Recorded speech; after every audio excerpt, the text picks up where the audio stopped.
All right, today we're going to jump into a really short but super powerful passage.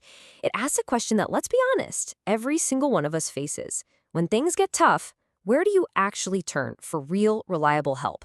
Let's get into it. I mean, you've been there, right? We all have. That feeling you're just overwhelmed, totally stuck. You need a lifeline, but you don't even know where to begin looking. It's such a universal feeling, and honestly, that's the exact feeling that gets this whole conversation started. And that feeling, it leads us to this universal question. It's one that was written down thousands of years ago, but man, it feels like it could have been posted online just this morning. It's a question of desperation and hope, all rolled into one. So the writer kicks things off by looking up. He says, I will lift up my eyes to the mountains. Now, you got to remember, back then, mountains were the ultimate symbol of power, right? Of strength, of stability, these huge, unmovable objects. So looking to the mountains, that's like looking to the biggest, strongest thing you can see and hoping it has the answer. But, and this is key, right after that, he asks a question. From where will my help come? That little question right there implies something huge. Maybe the most obvious, the most impressive sources of strength, maybe they aren't the real answer. And this brings us to a trap that, we all fall into from time to time, looking for help in all the wrong places. So, what are our mountains today?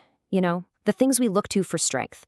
It could be our own smarts, our own abilities, maybe it's our job or how much money is in the bank, or even just what other people think about us. And look, those things can be good, right? But they all have a limit, right? They all have a breaking point. They just can't give us that solid, unshakable help we're really looking for. So, if not then what? Well, after he asks that critical question, the writer doesn't leave us hanging. The answer comes immediately, and it completely flips the script on where we should be looking. This is the pivot point of the whole thing. And there it is. So clear, so direct. My help comes from the Lord.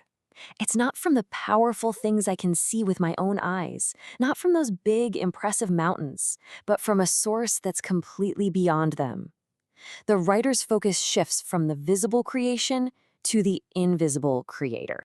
And it's really important to get the weight of this word help here. This isn't just, can you help me move this couch? The original word implies urgent aid. It's rescue in a moment of real danger, deep need, or serious trouble.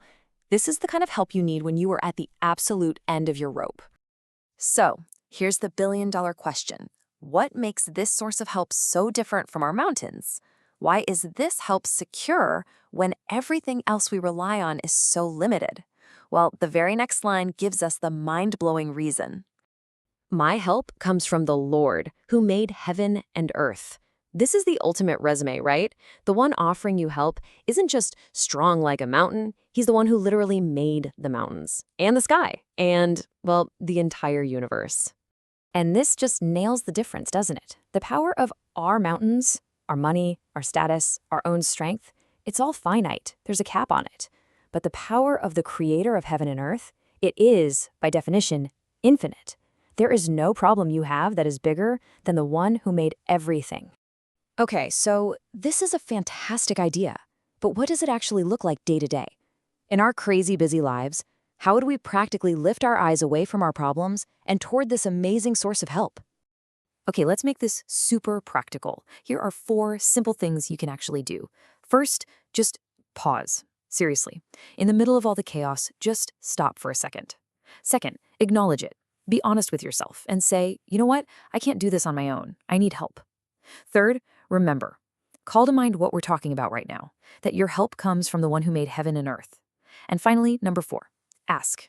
Just talk to God. Turn that realization that you need help into a real confident request. So really, the big takeaway here is this massive shift in perspective. When you feel that pressure closing in, you're not just looking away from your problems into nothingness, you are intentionally looking toward a specific, all-powerful source of help. You're looking past the mountains of your problems to the one who literally created them. So I'll just leave you with this question to carry with you today.